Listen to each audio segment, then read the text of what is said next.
This week, we are discussing visual storytelling in landscape photography with Bryan Hansel. You are listening to the LAKESCAPE Photography Podcast.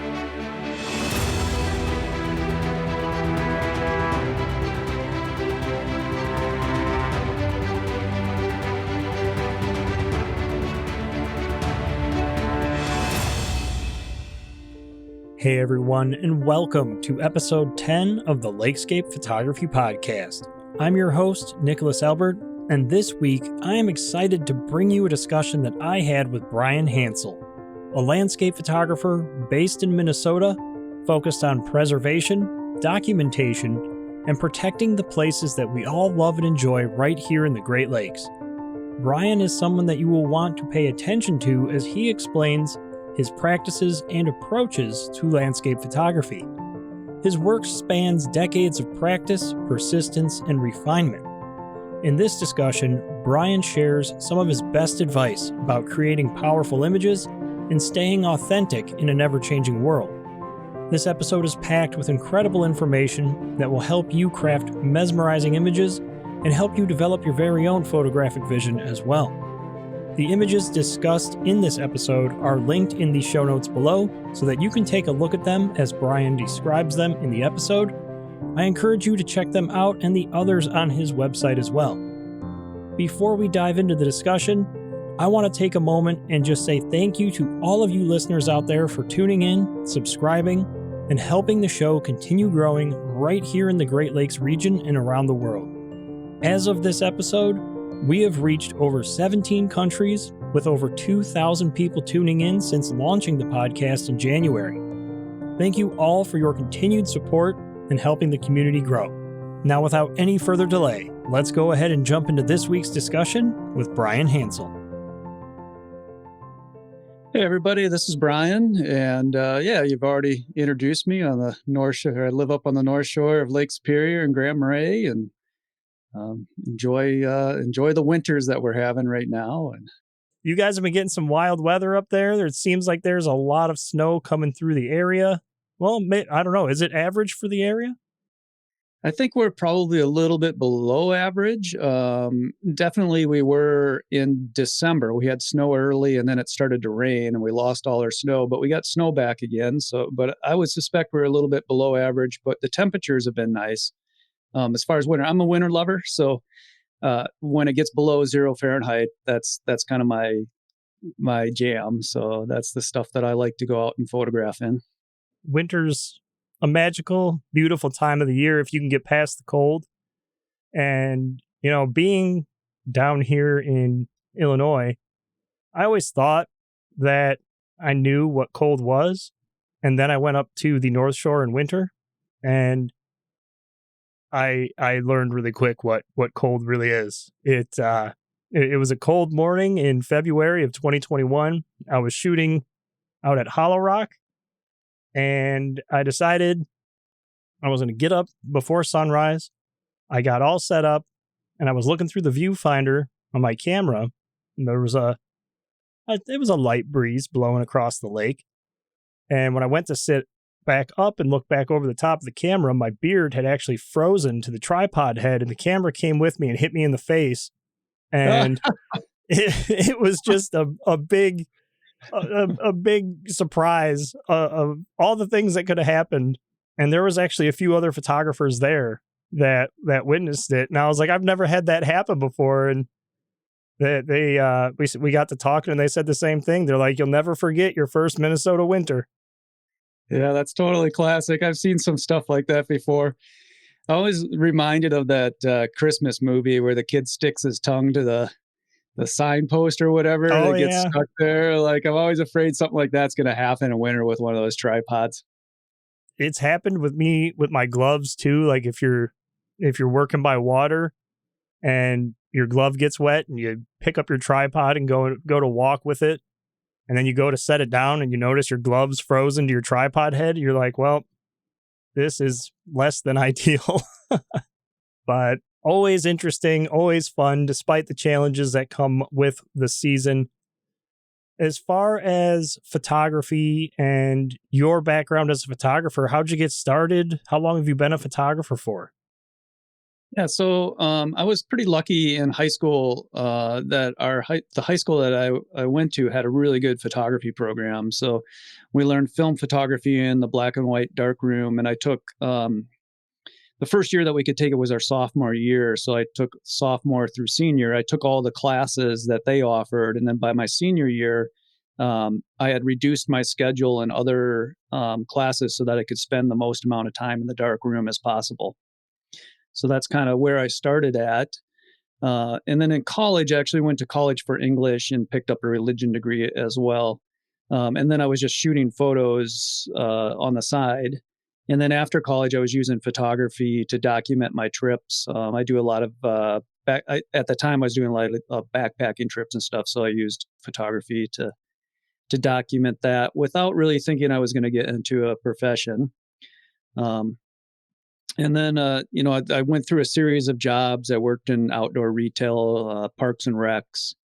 And eventually, when I moved to Grand Marais, I didn't really have a job lined up. And it just seemed to me that I'd always thought in my life that maybe photography would be a job for me. So I just started shooting real estate and then doing landscape on my own and eventually selling landscape photos and then turning it into a career teaching workshops.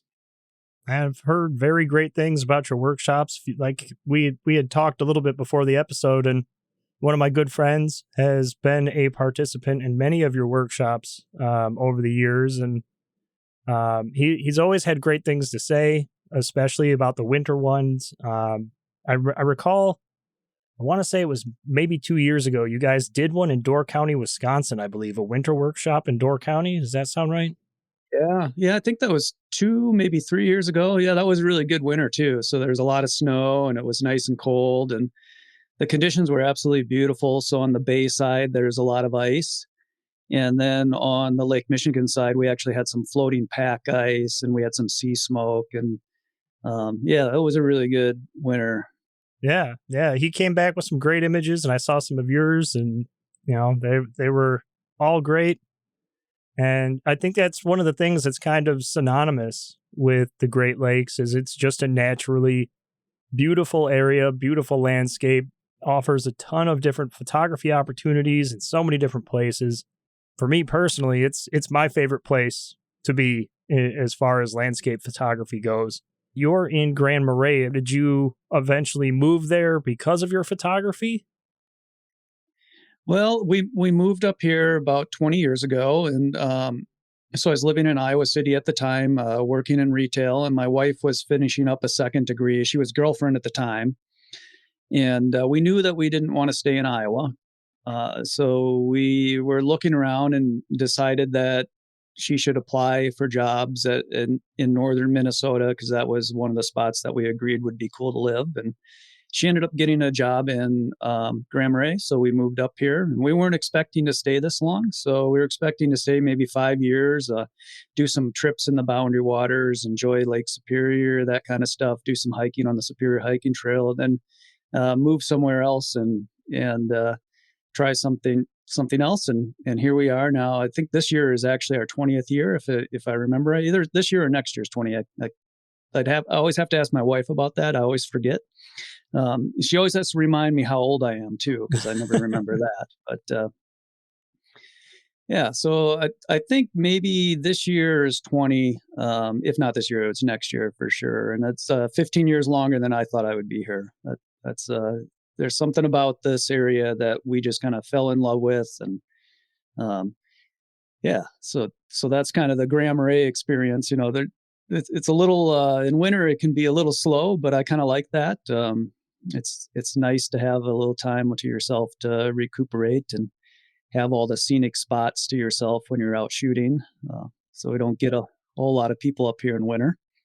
That's awesome. That story there of moved there and everything just kind of fell into place, and you laid down roots and chased your passions, and now here you are doing workshops, selling prints, doing all kinds of great stuff up there. And I've noticed that a lot of your photography, a lot of what you do up there is really involved with the Minnesota photography community and the outdoor community.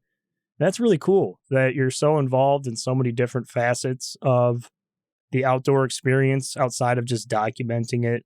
You're really doing a lot with it. So it's that giving back and being a source of inspiration for people to come up there and experience it themselves. That's awesome. Yeah, thanks. So one of the things that I've always, um, photography through my whole life has really given me a lot.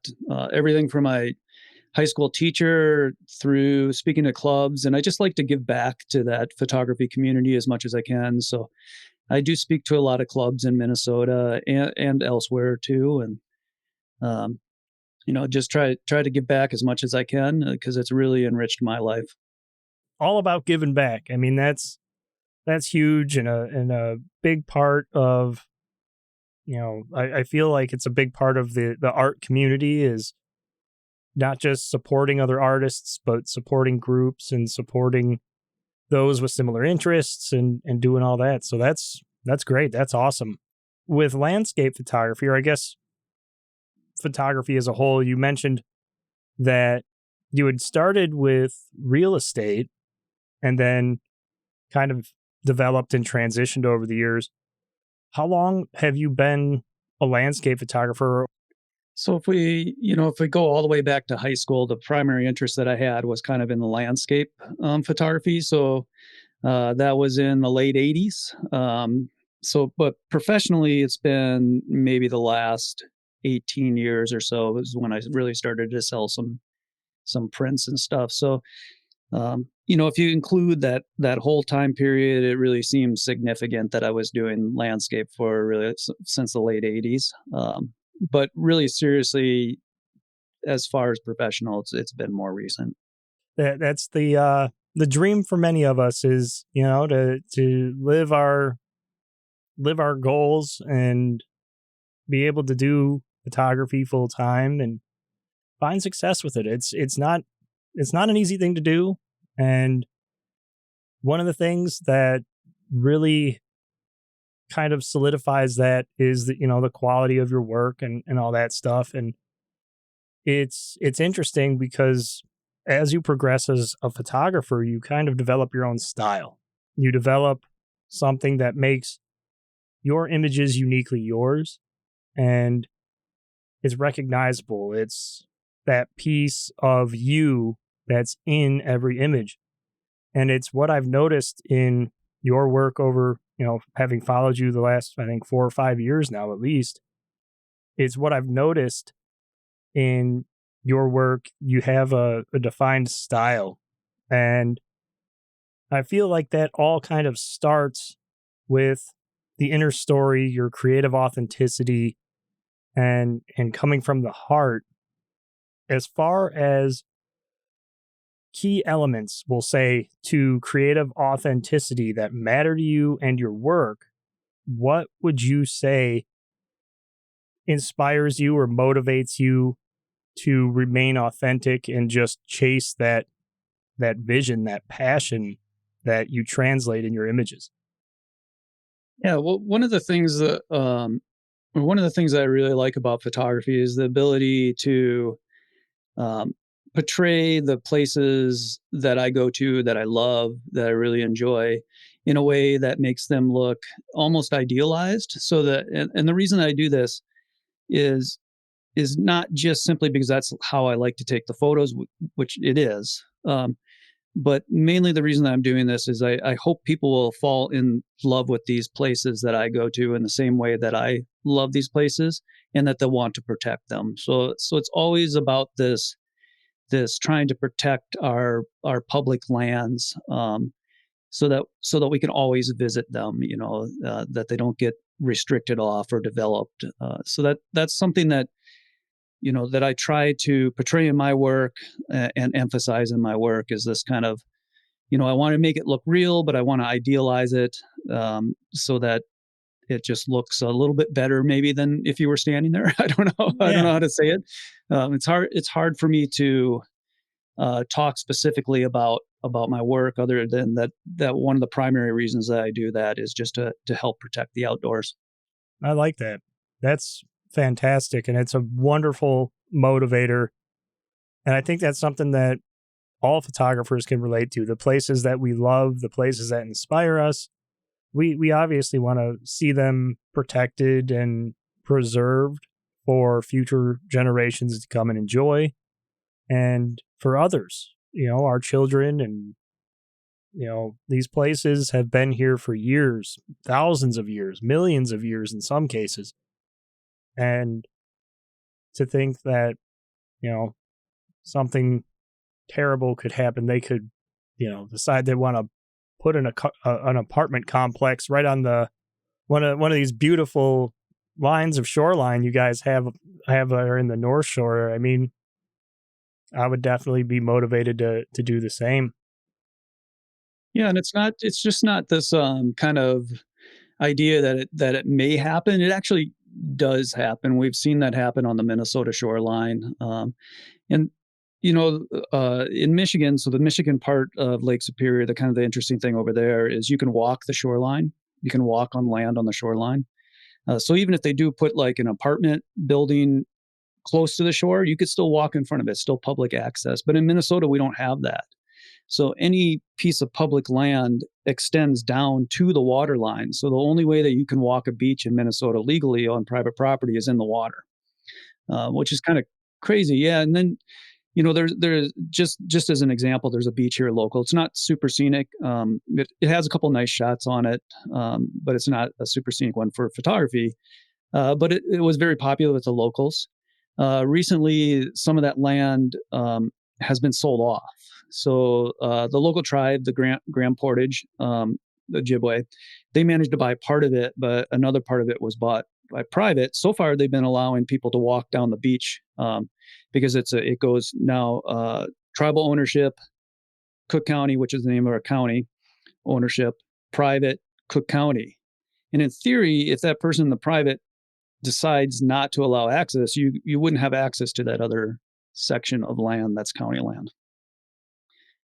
So it can happen, and we have seen it happen up this way before. So it's not this like abstract concept. I think people would be good to know that the second we stop working to protect these kind of lands, that we're going to lose them. That's just how it goes. Yeah, I didn't know that about how Minnesota, I guess call it zoning, would work, where they would take it all the way out into the water as far as the property boundaries. I know in some places in Michigan, there's some places where you've got to be a bit more careful, like the Huron Mountains. There's the Huron Mountain Club over there. From what I've been told, you can go up the rivers, but if you come out of the river onto one of the banks, at that point you're trespassing. But as long as you stay in the water, you're okay. So kind of a similar situation where as long as you stay in the water, you're good. But if you want to get out and go down to the shoreline for anything, it becomes a bit more complex. And let's face it, it's really hard to set up a tripod in the water when there's Lake Superior waves come rolling in and start splashing all over the place. Yeah, I've heard some interesting stories about that Huron Mountain Club before. I paddled like a considerable amount of Lake Superior, and I paddled past it once, and I knew not to land on it. But I did hear a story where there was a sea kayaker that it was really pretty bad weather and big waves, and they ended up that was the only place that they could land. And they landed, and because it was like an emergency, somebody came out and tried to kick them off back onto the, like, I don't know, 6, 8, 9, 10-foot waves or something. And the sea kayaker said, no, I'm not going to do that. So what they did is they put flags around them and said, you can set up your campsite in this area, but you have to leave in the morning. It's just crazy stories from that place. I couldn't believe it when I paddled past it. The size of the mansions that are on that property are unreal. Yeah, I've never seen it from the Lake Superior side, but when I made one of my very first trips to Marquette, I went north and I was just taking some back roads. It was early morning. There was a little bit of fog. And I was like, yeah, there's got to be something great back here. Like, this is going to be awesome. And I remember just coming down this long road, and all of a sudden there was a guardhouse and a bunch of guys standing there. And the light bulb came on. I was like, oh, wait, this must be that mountain club. turned around and went right back the other way. I was like, absolutely not. I want nothing to do with this. I'm not going to end up, getting in trouble for trespassing or anything like that. But I mean, there's some places I've heard that you can get into in there. They own most of that range, but not all of it. So you can do a little bit of exploring in the area. Are there any things that you do that are kind of like challenges to keep yourself motivated, inspired? Something that I talked about a couple episodes ago was limiting myself to 24 shots and going out and trying to relive my film days, or going out with like a single focal length and just telling myself, hey, I'm going to go out. I'm just going to shoot with this focal length today to push the creative boundaries. Do you do anything like that kind of just helps you flow and just stay motivated? Yeah. Well, one of the things is I just try to get outside, right? So I'm outside, and that's really motivating for me to be outside. And I was actually thinking about that. I'm going to write a newsletter about this week. But I was thinking about the difference between going out on my own and photographing and going out with other people and photographing. And when I go on my own, I can focus more on it, and I tend to get into a flow state, which I don't know how familiar you are with the flow state, or the listeners are with the flow state, but it's like a state of being where the thoughts in your mind kind of completely go away, and you're completely engrossed in the moment. It's more common in sports than it is, I guess, in artistic pursuits. It's pretty common too, but not quite as common as sports. But you're pushing yourself right to the edge of your abilities, and that kind of reaching that flow state comes to me when I'm solo and I'm outside and I'm really trying to concentrate on, getting a good shot. So that in itself is very motivating for me, is to get into that flow state. But I do challenges and projects like you were talking about, and one of the things that I do is every year at the end of the year, I pick one favorite photo from each month of the prior year, and I see if there's any kind of cohesiveness or theme that I want to push into the following year. And those will often become a project that becomes like a motivating factor for me to get outside. So last year was a unique one in that there wasn't anything other than it said, keep doing what you're doing. But a couple years ago, I was taking these layered shots where I would have a side of the mountain on one side of the shot, and then a tree on the other, and then another mountain on the other side of the shot. And we kind of layer back and forth like a Japanese woodcut or something. And so I saw that in my work a couple years back, and the following year I spent almost the entire year trying to photograph things like that, and it was very motivating to get out there. And then last year, I did a couple of odd ones last year. So, or no, two winters ago, I photographed Artist Point in Grand Marais. It's a really popular spot in Grand Marais. It's very scenic. Every day for all winter. Like I tried to do it every day the whole winter. I couldn't do it some days. Like I just get up and I'm like, I can't photograph sunrise here. I got to go somewhere else. And then the other thing that I did last year is that for a full month, I limited myself to 35 millimeters to do landscape work, which was a huge challenge. And then I was also limiting myself to a single shot. So I wasn't focus stacking or anything. So I had to, with 35 millimeters, it's really hard to get your foreground in focus and your background in focus if you don't compose in a specific way where your focus point is. I don't remember what it was. Maybe 15 feet away from you is where you have to focus for hyperfocal distance. But yeah, that was a fun project, actually. I really liked it. And some of the shots I got out of that one were really amazing. 35, it makes the background look so big compared to the foreground that it's a completely different look. And that was a really fun project to get out and do. That sounds awesome. And the projects that you had mentioned are just really, really fun and exciting. I'm going to have to take and try a couple of those myself. I actually just received a 35 millimeter prime today that kind of rounds off my Prime collection for the time being. And I was thinking about doing something similar, of just going out and challenging myself to just using that lens for a while so I could learn it. But that's really, really cool. And I'm happy that you actually mentioned the flow state, because that's something that when that switch flips in your head, you just know you're on. It feels right. Everything is just coming together. You're not trying to force shots. You're just seeing them. And it's almost like you're one with the landscape, and your experience is shared amongst everything around you. But putting it into words it's difficult, I feel. But yeah, it's that piece of getting to that point that I feel really promotes that creative authenticity. It really pushes you to tell a better story with the images, and it helps you kind of decipher the story that you're witnessing as you're having that experience.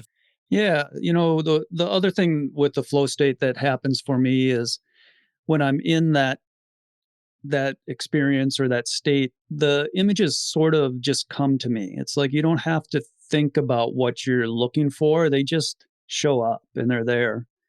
Um, because really, I'm not at least for me personally, when I'm in that state, I'm not thinking much. I'm not saying, oh, I need to be at F11. I need to compose with something in the foreground, and it just all happens without thinking about it. So being in that state, it like you said, the authenticity of the images, they feel very authentic because they just come. They're just there. So yeah, it's it's a really interesting state to experience.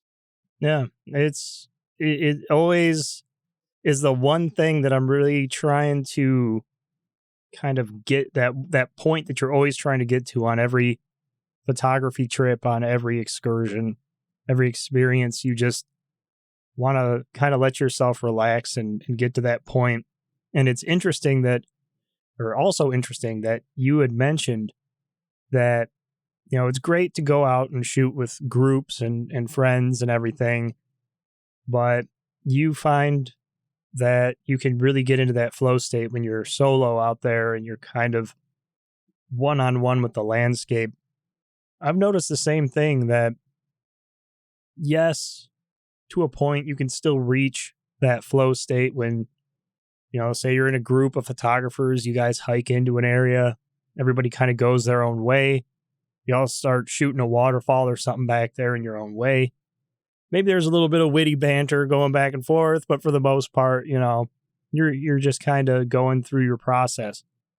But to your point, I find that it's much easier for me as well when I'm just out there one on one, experiencing things, taking things in, and kind of, like you said, tuning out the thoughts, tuning out the noise, and then the images just flow. And it's the flow state. Yeah, I think one of the reason when you're solo is just because when I go out with other photographers, it's sort of a social experience in a way. But when you're solo, you don't have that additional constraint that you're trying to conform to. So it's just you and the landscape and the ability to connect directly with that landscape versus connecting with the landscape and your friends that you're hanging out with, which is fun in itself as well. Like both are really good experiences. Um, but yeah, that ability just for you to connect specifically with the landscape with no other distractions around you. Yeah. And that's something that I've always encouraged myself to do and other photographers is, photography doesn't have to be a solo pursuit. It should be enjoyed with others, and you should shoot with those that share your passions and just want to have those experiences as well, because a shared experience is just as beautiful as a solo experience. You can learn a lot by shooting with other people, but that it has to be balanced.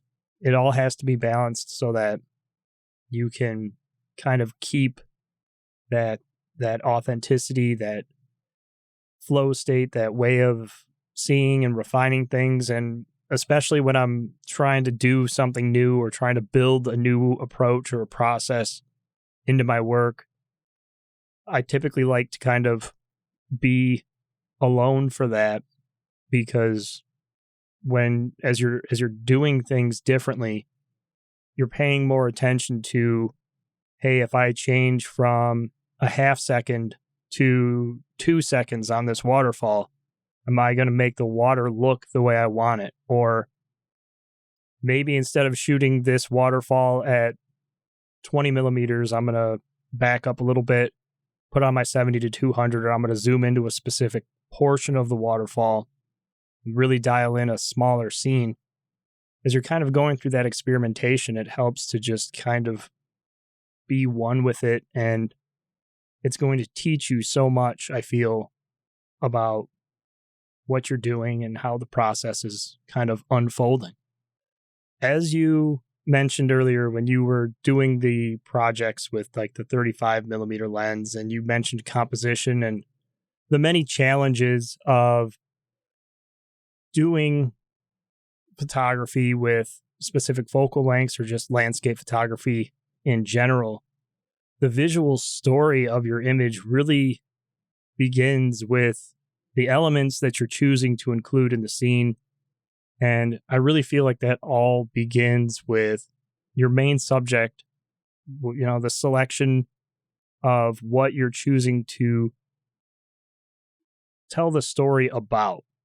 When you're out there and you're looking at all the different choices you have on the North Shore, on the interior forest, or in the interior forests, and you're going through that process of, there's so many things that could be a subject, there's so many different beautiful elements around me. What are you looking for in a subject, and what is jumping out to you that makes you want to tell that story? Yeah, that's an interesting question. So when I think about what I want to photograph, I'm also thinking about composition at the same time. And for me, composition has to be simple.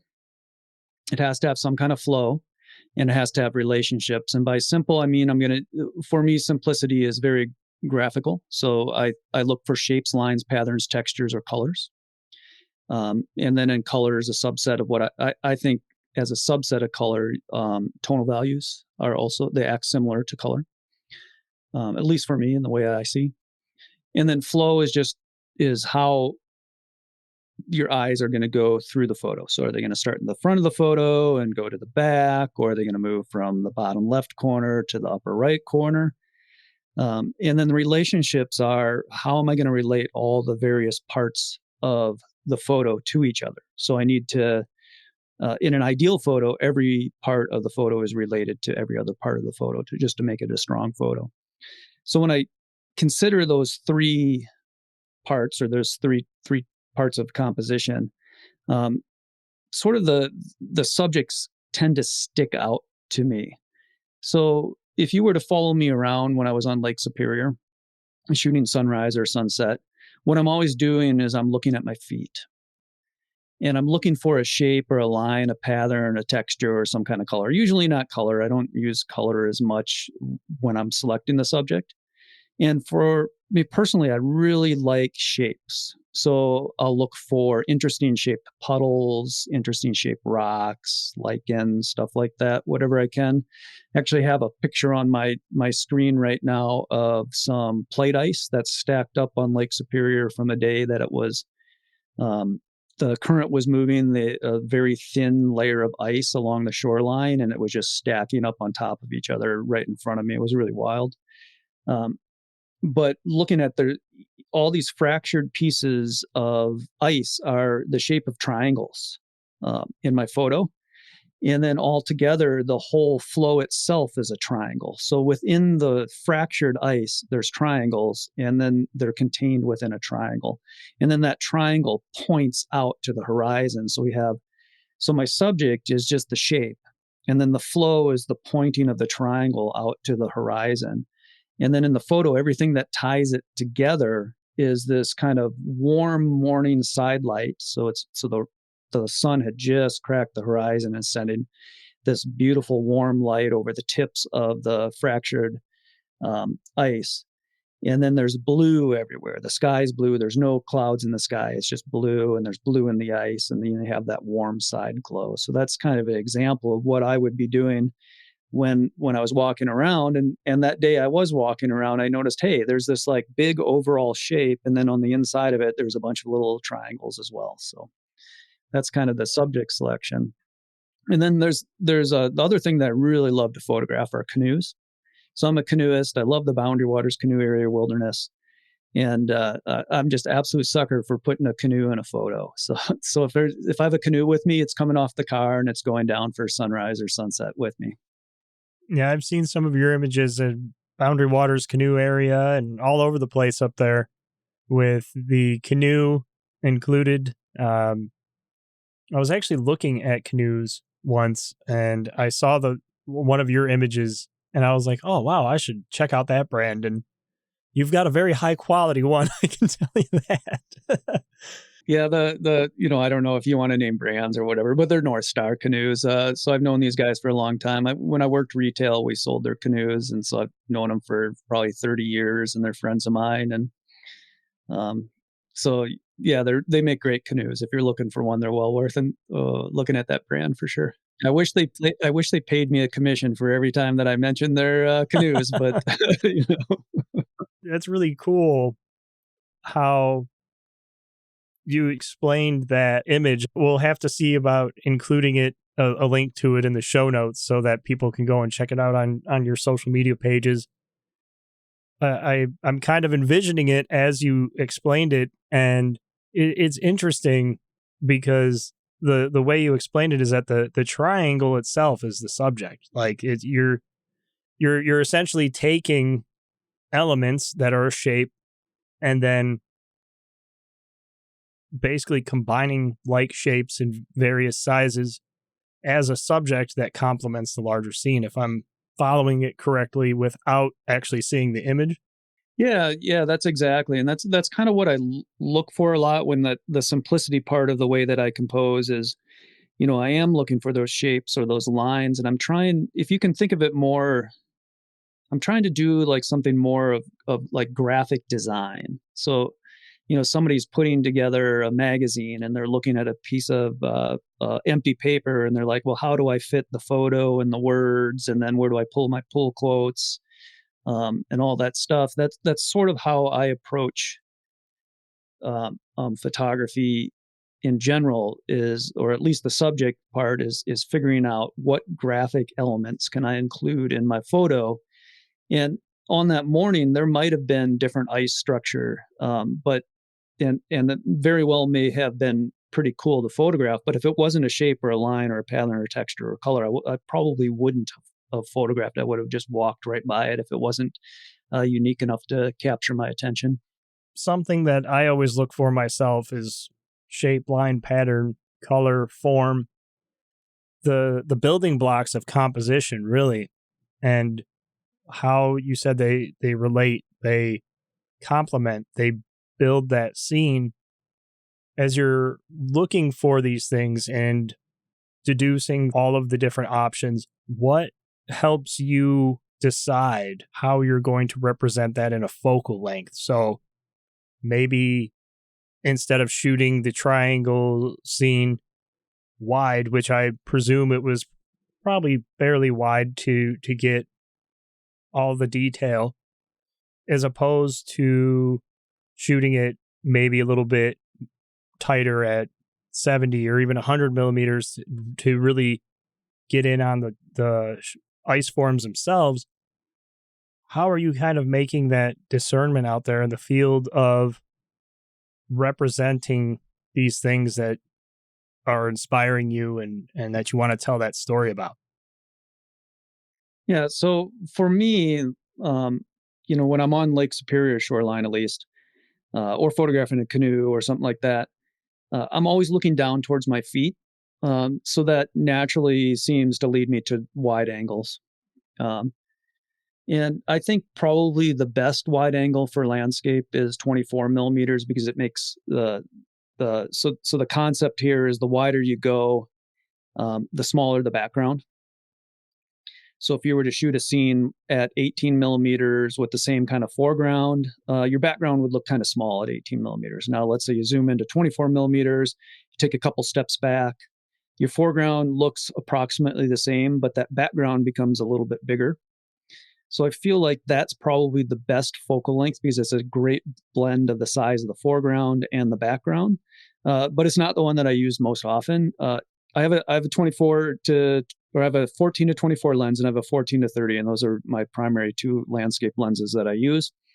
And I almost always find myself zooming into 20, like looking through the viewfinder, and I end up at 20. So I could just replace both those lenses with a 20 millimeter probably and save myself some money. But so I don't know. There's something about my vision the last couple of years that 20 millimeters is pretty much where I land at all the time.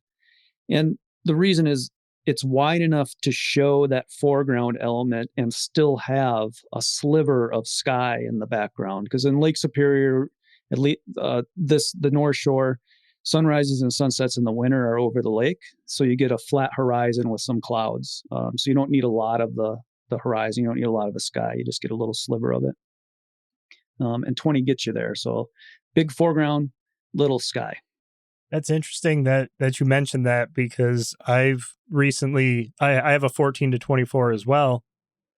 And recently I've kind of moved closer to my 20 millimeter prime because I was doing the same thing. I was noticing that every time I used it, I was somewhere between like 20 and 22 millimeters. And I was like, well, the prime weighs half as much as the 14 to 24, and you don't have to put that big honking filter cap on the front of it. So save a little bit of weight while you're out there adventuring. But one thing that I noticed with 20 millimeter myself, and maybe it's similar for you, does it feel like at 20 millimeters composition maybe doesn't, I wouldn't say becomes easier necessarily, but it's almost like the composition becomes more clear. You can get the desired elements into the scene in a more appealing way. Yeah, I think it's actually easier than a 24 millimeter lens because you can be a little sloppy with a 20. It's okay because the background's not going to be quite as big. So if you're off on your composition a little bit, it doesn't show as much. But the other thing that I think that 20 does is it really distorts the foreground. So it makes, especially if you shoot, especially if you shoot right next to that foreground and a little bit lower, so chest waist level, just the natural width of the foreground will distort the corners and make that foreground element slightly larger. And to me, there's a little bit of a psychological aspect to that as well. So there's this concept called peak shift. And the way that they demonstrate this in the lab is they have a rat. They train the rat to push a square. Anytime they push the square, the rat gets a piece of food. Well, then they remove the square and they put this really elongated rectangle in there. And then the rat tends to overeat. So he'll push the square more than he would if it was he'll push the rectangle more than it would have if it was the square. And to me, 20 millimeters looks distorted enough that it's not quite reality, and it causes your viewers to experience this kind of peak shift experience. So you're getting that peak shift distortion, but yet it's close enough to like a 24 millimeter lens that, they say we see at 40 millimeters or whatever. I don't know how to relate that. But it's close enough to like a non-distorted focal length, which I would call 24 and above, that it doesn't look unreal.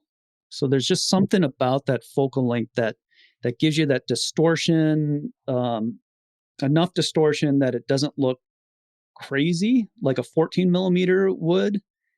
Um, and it still has that kind of reality feel to it, like you're not distorting reality too much with your lens.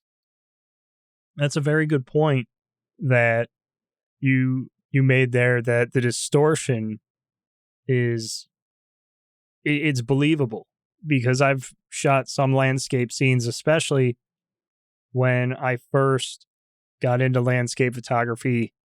I thought everything's got to be shot as wide as possible. That's how landscape photography works. And I shot so many scenes at 16 millimeters and below. I lived between 14 and 16. And I'd get back, I'd look at them on the computer, and they just never felt right. And it was that distortion. It was that way that we naturally see the world. And we know when we look at something that something just feels off. And I like how you explained the peak shift, how that relationship, it makes us feel like, hey, yes, this is different, but it's naturally appealing at the same time. It doesn't feel like it's completely unbelievable, but it's still inviting. Yeah, that's a really good way to say that. Probably better than the way that I said it. So, yeah, there's a lot of fun shooting with 14 millimeter lens and putting your lens like just a few inches away from your subject, and then focus stacking to get everything in focus. But it never looks quite real. It always looks a little bit alien to me.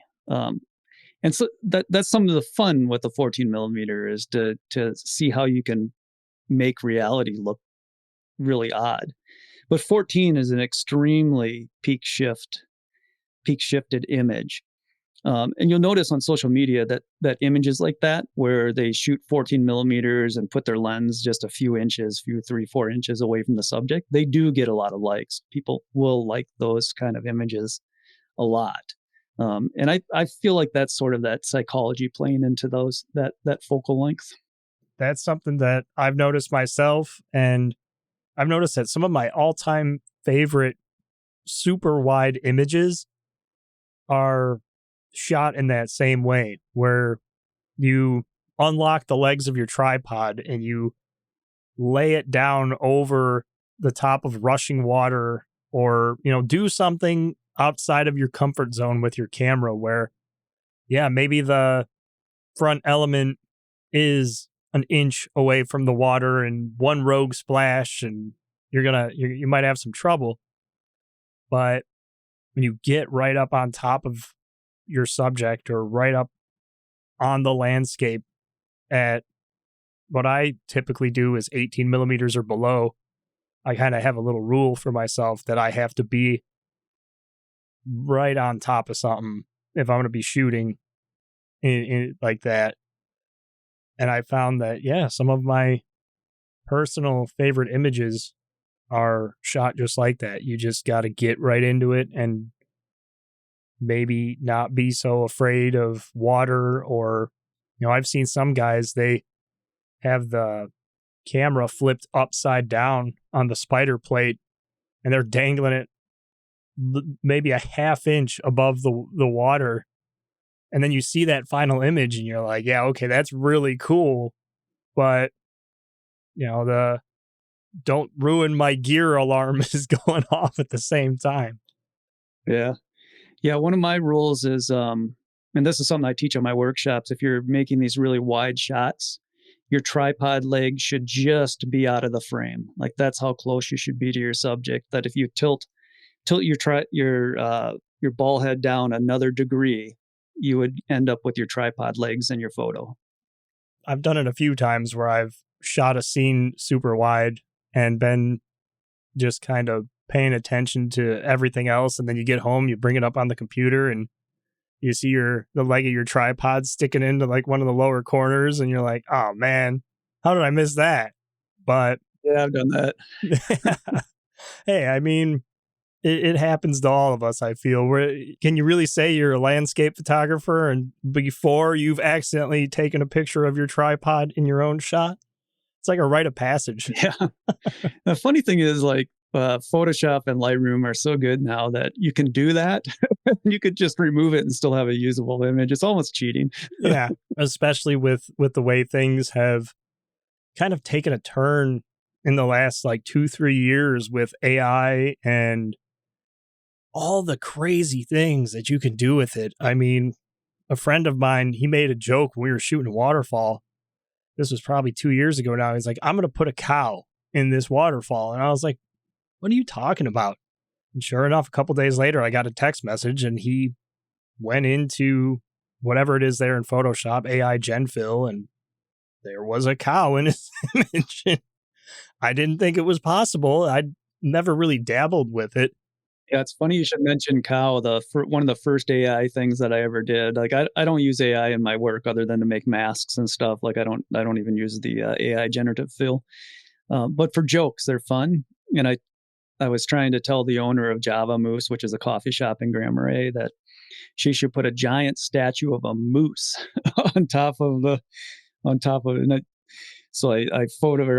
went into Photoshop and I drew the area. I said giant moose statue, and then like instantly it's this sort of believable moose statue on top of Java Moose. Of course, the weight of the statue would have probably been enough to crush the roof, but it made for a good joke. It's fun for stuff like that. You know, it's interesting what it can do, similar to like the healing brush, right? Like if you have a tripod leg sticking into your shot, or maybe there's somebody littered and you didn't see it in the image, and there's, some garbage or something off into the corner that you want to clean up. Like, I feel like that's totally reasonable, but then you see some images out there that are just blatantly AI generated or heavily edited with AI. And it really, we people that have seen these places, Porcupine Mountains, Grand Marais, Palisade Head, Shovel Point, all these different places. Like, if you've seen them before, you know what they look like, and you can tell, yeah, well, that's not what that looks like. But I feel bad because there's other people out there that don't know what they look like, and then they come to these places and they look at the picture on their phone and say, well, this is what it told me it looked like. What happened? Yeah. I had a recent one. So I used to work for the Iowa DNR, and one of the parks that we did a little bit of work in was called Makokata Caves, which is a very beautiful park if you've ever been there. Big caves that you can go into. And so one of my friends, who's also from Iowa, went to college with him at University of Iowa. He posted a photo online, or an AI generated image online, saying it was Makokata Caves State Park. And he's like, I know exactly where that is. I was like, dude, that does not exist there. I've been all over that park. So even people that have gone to these places can be fooled by this AI imagery now, because it's starting to look very, very realistic. It is. And I actually think that really builds into that authenticity piece as well, because, like you said, in one of your motivating factors is just preserving these places and protecting them. And I feel like part of that preservation process that maybe we haven't quite fully realized yet is protecting them from the overuse of AI and the, call it, over beautification of some of these places where maybe the Sawtooth Mountains are made to look like the Rockies. Well, you and I know they don't look that way. A lot of our listeners know they don't look that way, but somebody else might not. And they may come here and think, hey, that's not real. And I feel like creative authenticity and just being authentic in your work as a whole is going to become much more valuable in the next 5 to 10 years as this technology continues. Yeah, I agree. And I'm kind kind of curious. I want to run this by you a little bit. So I've always had this idea that as AI gets more prevalent out there and this imagery becomes more prevalent, is we lose this um, authenticity, but also we lose the ability of photography to be an illusion. As in, so when somebody looks at a place, they actually believe that they are there. Um, but once AI images start becoming more popular, we're going to not trust what we see with our eyes. We're always going to wonder, is that AI? Is it real? So the authenticity sort of shifts from the photo to the photographer. Like, you have to be able to trust the photographer, and you have to be able to trust what they're doing. Like, for myself, I've decided that I'm not going to use AI generated stuff in my images. I'll use the old content aware fill sometimes, but that's based on pixels that are actually in the image instead of on uh, images that aren't your own. So that's kind of where I'm at, and I made a commitment to all of my viewers or all the fans of my work that I'm not going to use that kind of tool. So I'm kind of curious how you think about photographers, and whether, or how you feel, should photographers also make that kind of stand? Should they, these are questions for everybody really. Should you take that kind of stand? Should you admit what you're using so that when people look at your work, they know how to evaluate it? And I'm not saying that there's anything wrong with people using that kind of tool if they want to use it, but it sort of feels to me that if you're using it and you're not saying that this generative AI stuff was used in my image, it sort of feels like you lose that ability to be an authentic artist, an authentic photographer. Kind of curious of your thoughts about that. I agree entirely. And it's really similar to the same stance that I've taken with my work is I don't use AI in any of my images. And I'll do a lot of the same thing where I'll use, the old school tools of maybe I'm clone stamping something or I'm using the healing brush. And I actually noticed in the new Photoshop update, CC, whatever they're on now, when you hit J on the keyboard and you cycle through the options, there's now actually an option in there that uses AI in that healing brush. And you have to manually go in there and hit the drop down and set it to never use AI, because there's a few different options in there to have it on, off, automatic, or just off all the time. And it's honestly worrisome for me. I think one of the things that truthfully worries me the most is how it's becoming so widely accepted and how it's finding its way into quite literally all aspects of our lives. But when it comes to photography, had I not stopped to look at that drop down, I likely may have never caught it until I read the upper toolbar and saw what it was doing.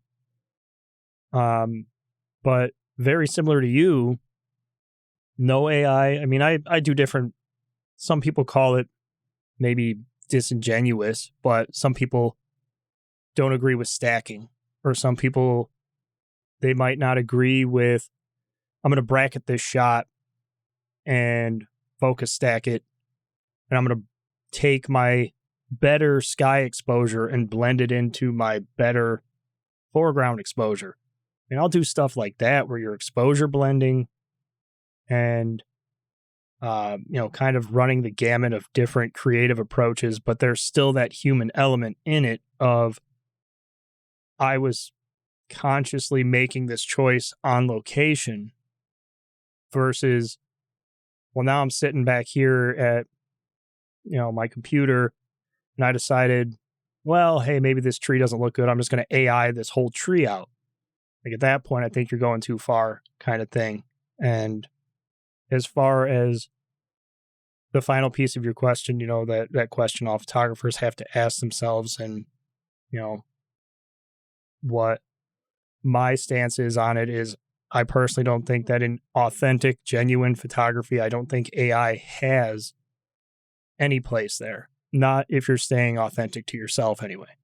Yeah, I mean, for me, photography is of the world, right? That's what it's supposed to be, and if it's going to be of the world, it has to be something that I created in the world to do it. I don't have any issues with people focus stacking or whatever, exposure blending, stuff like that. Those are all techniques that have been practiced for a long time in photography. It's basically taking two photos and blending them together somehow. It's just compositing. I mean, ever since the beginning of photography, people have been compositing photos. So that's something that's a tradition with photography. So it feels like that's a natural tradition with it. And I don't really have a problem with AI generative stuff as long as it is labeled as such. But for me, photography has to be of the world. Yep. Part of the reason I'm out there, my driving force about getting out there to begin with is because I want to have that experience. I want to capture those moments that define my experience in the wilderness or in the places that I love. And if I've always kind of thought to myself, is it really me sharing my experience if I allow AI to tell that story for me? Well, at that point, that's not what you experienced anymore. But my motivation, my driving force, and a motto that I say all the time is nature first, photo second. And that motto is something that just reminds me to stay authentic and genuine with myself. And it kind of keeps me grounded in, hey, you're here for the experience. The photos are a nice bonus. If you come home with a portfolio shot, awesome. Yes, great day. But if you don't, hey, you got a great hike in, saw some cool stuff, you had a sandwich by a waterfall that maybe people don't visit very often, it's a great day, regardless of if you got an image of it or not. Yeah, I always think that photography is part discovery and adventure as well. Exploration, discovery, and adventure. And if I'm having one of those three things when I'm out there, even if I don't get a good photo, it's all worth the time spent.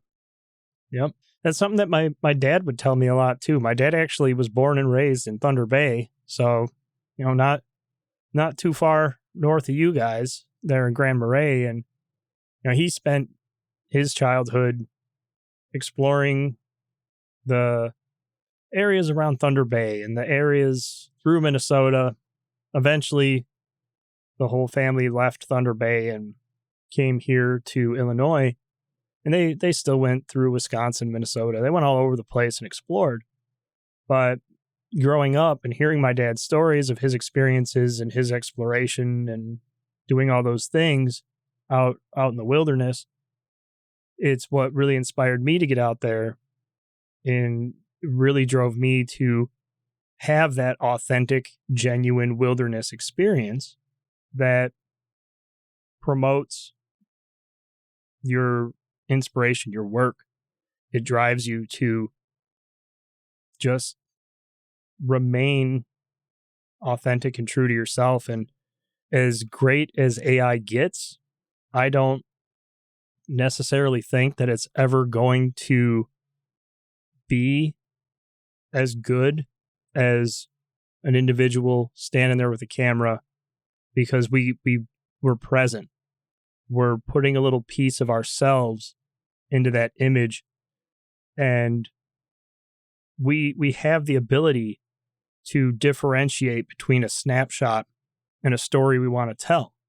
And that's something that has always really stood out to me, that there's a distinction between taking your cell phone out of your pocket and just snapping a shot of a scene. Maybe you're having a great time with your family, some friends, your kids, whatever the case might be. You just want to take out your phone and snap a quick snapshot because you know that story. And you know the backstory, you know the location and what was happening there.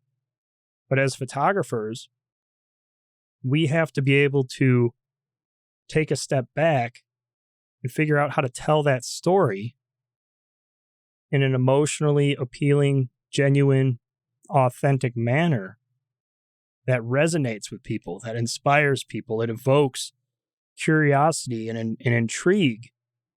And I don't feel that AI has that ability because, let's face it, I mean, it's not actually sentient. It's zeros and ones, at least for right now.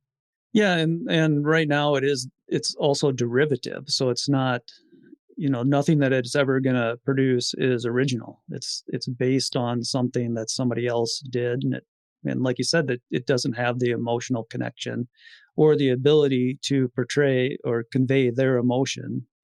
Like in photography, we convey our emotions through our images, and AI can't do that because it doesn't have emotions. Right. And I think that's a really great place to bring that visual storytelling and authenticity piece together is the emotion, the actual story. I mean, we covered at the beginning of the episode, we covered the inner story of being authentic, and then the visual story of the elements that lead to powerful scenes and composition, line, shape, form, texture, color. When it comes to the point where you have to make that distinction between, call it a conscious bias of, I know what's happening here. I'm already relating with this scene because I'm here, I'm experiencing it. So you kind of have to get beyond that in yourself to put that experience into an image to share that with others. How are you doing that, getting beyond your experience to represent that experience for others to enjoy? Yeah, well, some of it I think is that it goes back to that subject selection. So you have to be passionate about your subject. Like I'm passionate about finding graphic design in the wilderness. It's just something that I love to do, especially shapes. Um, and I'm going to walk around and I'm going to find that, and I'm going to figure out how to best portray it in the way that I see it. And I think that if I'm able to portray that subject in the exact way that I see it, there's that also that emotional connection that comes across to the viewer. And then the other thing is we all see the world in a unique way. There's not a single person that sees the world exactly the same as anybody else. Even colors are different between everybody. Your eyes see colors differently than my eyes see colors. One of the weird, and just as an example of this uniqueness of your visual ability is when you look at a color wheel. Uh, Most people tend to think the warmer colors are like yellow, orange, red. Um, but for me, warm colors even are into the blue, the greens that are kind of closer to the blues. Like that feels warm to me. But for most people, that feels like a cold color. So even colors, we don't see or feel that same way. And if you can figure out, I think as a photographer, if you can figure out what most attracts you to the scene in the outdoors, that's going to allow you to to show what you're passionate about, what emotional reactions you have to things, um, to your viewer. So, just as an example here, on an image I just pulled up, maybe we can link it in the show notes. So there's a river canyon up here called Devil's Track River Canyon. At points, it's 200 foot tall on each side, and it's about 30-40 feet wide. So it's like they call it the Grand Canyon of the North. I don't know. Everything's the Grand Canyon, right? But it's rhyolite, so all the walls are red. So it's just like a brilliant red rhyolite rock. And then all the rivers on the North Shore are sort of the color of root beer. just from the tannins and humic acid in them. It colors them that root beer color. So I have a winter scene where in the winter you can ski up the Devil Track River or snowshoe up it. And I'd skied up it, and I'm looking down the river at an ice climb that's 200 foot tall, and you can just see the bottom of it. So there's this ice fall in the background, the red rock in the background. Off the left side, there's a cedar tree. And in the foreground, there's like cracked ice, and the river is just running through it. And then the river is kind of that tannin root beer color, but the waterfall in the background is also that same color because it froze. The water froze that root beer shade. And when I was skiing up there, I was like, oh, that's really cool. I used to be an ice climber, so I've climbed that climb, and it's a really fun climb. And like, maybe I should figure out how to take a picture of that today, because I was just remembering what it was like to climb it. Because if I remember right, there were some people up on the ice that day, and it looked fun. I also really like cedar trees. I think they're kind of cool.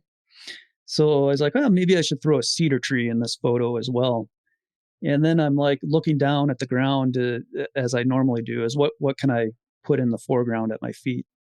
And then I saw that crack, which forms a line, and that line kind of goes back to the waterfall. It angles off towards the right, and the waterfall's on the right, kind of the back right of the scene. The cedar's on the left. So there are three elements that I really love. I love ice. I used to be an ice climber. I've been on that route. It's really fun. Cedar trees. I absolutely love white cedar trees. And then I love photographing waterfalls. It's one of my favorite things to do. And so I just had to figure out, how do I combine those three elements that I love in a photo that's visually interesting, that would portray my love of that canyon to the viewer. And I think I did a fairly good job. Obviously, you can't see it right now on the screen, but hopefully I was able to describe it to you. But it's that thing, is figuring out what you love, what kind of emotion is coming to you when you're taking the photo, and figuring out how that you can relate that visually to your viewers. Yeah, the relatable elements that tell the greater story. And that's something that I have really tried to focus on as well. And I feel like that's a monumental piece of powerful landscape images. For instance, that same scene that you just described, had you just zoomed in on the detail in the ice, sure, you could have made a compelling image, neat small scene, but that could be anywhere. It could be thousands of different waterfalls across America, across the world. But putting the elements that resonated with you together in an appealing way helped you tell a story of a place that has a history for you, and surely has a history with others that have visited, and inspires those that maybe haven't to go there. And I think when we're putting images out there, or crafting images that we intend to share, that's a huge piece, is that inspiration, that resonance with the viewer, because without it, the image just kind of falls flat. Yeah, it's funny because you mentioned you could zoom in on the ice. I have a picture of the ice zoomed in as well. But Do you? yeah, and it does look really cool, but it could be anywhere ice, right? Yeah. And the only way that the viewer is going to know the connection of that ice to that canyon is if you caption it ice on the waterfall in the Devil Track River Canyon. So it doesn't. The emotional experience, I don't feel, is quite the same. It's interesting though, because, and maybe you've had a similar experience, but I have, and a few other people that I've had on the show before have mentioned the same, that those small scenes, or those images that you really connect with, or you're real happy, real Just you look at it and you're like, yes, this is a great shot.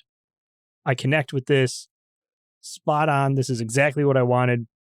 And sometimes maybe they don't always perform the best on social media.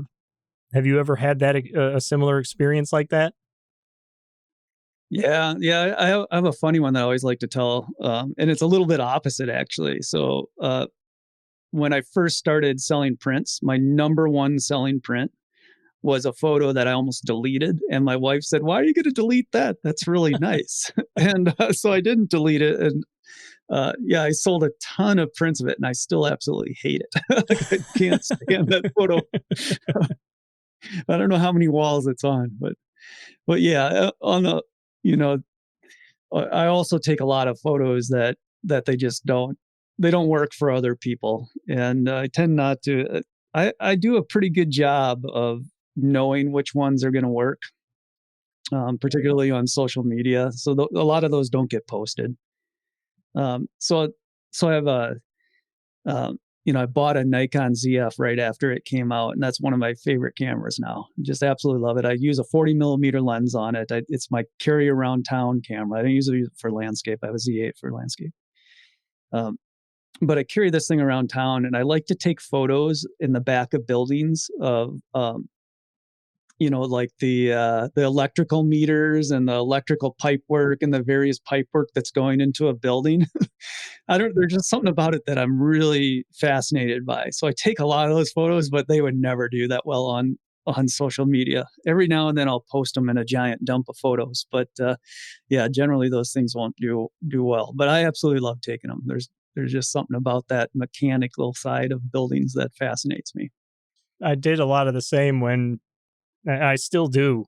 And I've got archives of all kinds of different things. My wife and I, we go all over the place from Chicago, Milwaukee, um, some of the larger cities in our area, Naperville.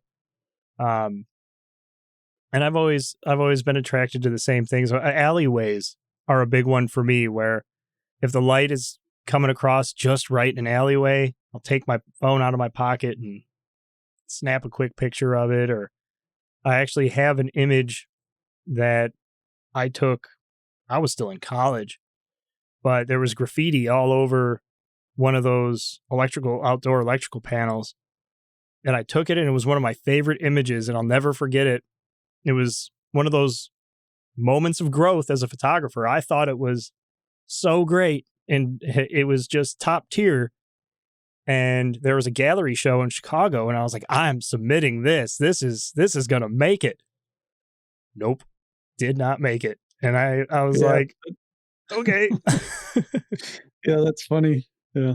It's like my brother just went down to Puerto Rico, and he texted me down there. And the only photo that he texted me was a picture of some of the mechanics on the back of a building. It was like an electrical box with a couple stickers on it. And he's like, "I think this is my favorite photo from the whole trip." Hey, as long as you can have fun with it, that's really what matters. And it's those little things that keep it interesting, that keep it exciting. But yeah, I mean, it's a shared experience between everyone that's creative. I feel like whether you're a photographer, a painter, a graphic designer, anything that requires that creativity, there's those things that inspire you. And it's funny that you actually mentioned the power box, because when I get low in a landscape and I'm trying to build that foreground interest, that's actually what I think of, is the lines and the pipes and everything coming out of like a electrical box or something. And I'm building it in my head as like, oh, these roots, these look like wires going all over the place, or maybe these rocks look like, you know, whatever, my brain is telling me they look like. And it's just those experiences that translate throughout your journey as a photographer. Yeah, that's classic. I love that. I'm gonna uh I think tomorrow is supposed to be a decent sunrise. So if I go out, I'm going to think of electrical boxes on as I'm walking along the shoreline. Hey, it might help. It might. And if it does, then I hope that you get an incredible image out of it. Yeah, well, it'll probably be electric, won't it? Yes. Yes. But that's got to be the title of it now. Electric Yeah. Sunrise. One last piece before we kind of bring it all together here. In that process of, like you mentioned, it's relatable. You're building a scene that means something to you, and you're trying to represent something more than a snapshot, but in a way it has to kind of balance between both, in a way where it's not a snapshot and it tells a story, but it still has to be obviously relatable and include elements that people are going to connect with. Have you found a method or an approach that works really well for you to kind of bridge that gap between a resonant, powerful storytelling image and maybe an image you would just kind of snap for yourself as a keepsake memory? Yeah, I mean, I definitely take both of those types of shots. And what ends up on being shared on my website, on social, or whatever comes down to the editing process. So after you're out in the field and you take your shots, or when I'm out in the field, I'll take the shots. Hopefully, a good storytelling image. But sometimes I'm like, oh, this icicle is really cool. I'm going to take a picture of it. And then when I get all those in Lightroom and I'm starting to figure out what I'm going to share, um, I feel like I can see the storytelling images. Even if I don't necessarily know that they're going to be storytelling images in the field, when you have them all together on the screen, you're like, oh yeah, that one works, that one doesn't, this one works, and that one doesn't. So at least for me, that's where that happens. And what goes out on social are only going to be like the good images that I think are going to have some kind of impact with people. Isn't there a saying about that? Like the difference between bad photographers and good photographers are the number of images they delete or something like that. Something like that. Yeah. Yeah. So if the images, if I go out and I take the image that I just absolutely know is not going to work, which is, to be honest, it's a lot of images. So I delete a lot of the images. So I might shoot 100 images in a morning, and I'll end up deleting 70 of them, and keeping maybe 30 of them, and then out of those 30, maybe share 5 of them, 3 of them, like very very few of them.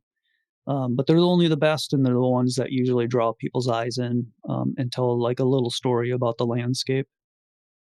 That's an experience that I think we all share, is going out and you'll take hundreds, sometimes thousands of images across multiple days, and you come home, you look at them on the computer, you're like, wow, out of 500 images I took, I like 30 of them. Like, I mean, but that's something that I've always kind of taken encouragement in, as well as it doesn't seem, to me anyway, that the keeper rate changes that significantly between when you start really getting serious in photography and as you grow. Your keeper rate kind of remains at a constant level of, you know you become more picky, but more picky for the right reasons, and it it helps you refine your vision and build those images that you share, that capture the minds and hearts of those who enjoy your work. Yeah, one of the examples for me up here, at least on Lake Superior, is um, when the waves are up and I'm shooting sunrise or sunset. I may end up with using that same composition and shooting 100 photos of it, just trying to get that exact right wave that just hits in the perfect way that makes the shot. And then I'll keep one or two of them. So I could end up deleting, out of 100, I could end up getting rid of 98 of them. And in the past, I didn't used to do that. I would keep all 100 of them, but I've gotten way better than that. What I've learned is you don't need 100 shots of the same composition. You just need the one with the best wave. That's all you really need, because that's the one that's going to tell the story the best. Very well said. And I'm looking forward to seeing the images that you had mentioned throughout the episode. They are going to be linked in the show notes for those of you that want to check them out, that want to see some of these locations and places that Bryan discussed on the episode. I certainly appreciate you taking the time out of your day to jump on here and join me and have this discussion. As far as your work, where can people find you, get involved with your workshops, get involved with the different things that you're doing in Minnesota, and just explore some of your images in your portfolio? Yeah, so first of all, thanks for having me on. It's been an absolute pleasure. So it's really fun to be on your podcast and talk about this, talk about photography and tell stories. So that's been joy. For where people can find me, the best way to find me is at my website. So it's just bryanhansel.com, and that's Bryan with a Y, and it's like Hansel and Gretel. So as long as they remember that, they'll know where to go. But I'm on social media on Facebook, Instagram, and Blue Sky, and Threads, and Mastodon, and I don't know how many social media sites there are anymore. There's too many, but I'm on them. So, and usually the username is just Bryan Hansel, although sometimes it's Bryan Hansel Photography if somebody beat me to the name. I'll make sure to include all of the links to your website, to your different social profiles, and we'll include a link in there for your workshops as well.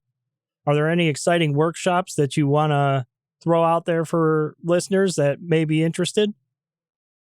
So the workshops for 2025 have all filled, I'm very grateful for everybody that signed up for those. But there are wait lists, and I do tend to get some cancellations. So if people are interested in any of those workshops, they should get on the wait list for it. And I'm currently planning for 2026, and I'm not absolutely certain where I'm going to go yet. But I always do a lot right in Grand Marais, which is my hometown. And one of my favorite ones is a winter workshop. So that one already happened this year, but I'll be planning again one for next year. And I'll probably be going out to the Badlands or Black Hills next year as well. So I just love it out there. I used to live in Rapid City, so it's always fun to go back. It's like going back to home. And then the Smoky Mountains, I'm thinking about I'm doing one this spring in the Smoky Mountains. I'm thinking about 2026 doing another one in the Smokies in the spring. All beautiful places, and I'm sure they're going to be incredible workshops. Very talented photographer. I'm very happy we could get you on the show and have you here to share your experiences and your stories. I encourage all of you out there listening, go check out his work. Go and take a look at the images and follow along with his journey and his adventure. Great photographer out here in the Great Lakes. And again, thank you very much for joining us for this discussion. Yeah, you're very welcome. It's been my pleasure.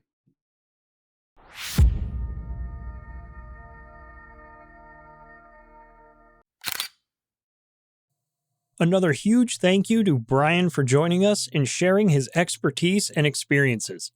Don't forget to head over to the links in the show notes below and give him a follow. Check out some of his workshops and his website, and follow his journey right here in the Great Lakes and beyond. Next week, we are going to be joined by Jennifer Batts as we discuss staying creative in our pursuits as photographers. A landscape photographer, portrait photographer, and traveler of locations all across the United States, her talents and experiences are extensive. Join us for a discussion on her approach to staying creative and making the most out of our adventures in landscape photography. It's going to be an exciting episode, so make sure that you are subscribed to the show on your favorite podcast platform so that you can be notified when the episode becomes available. Check out the Facebook group linked in the show notes below if you'd like to see some more exciting images, stories, and content from myself and other photographers right here in the Great Lakes. I will see you all on the next one. Take care, everybody.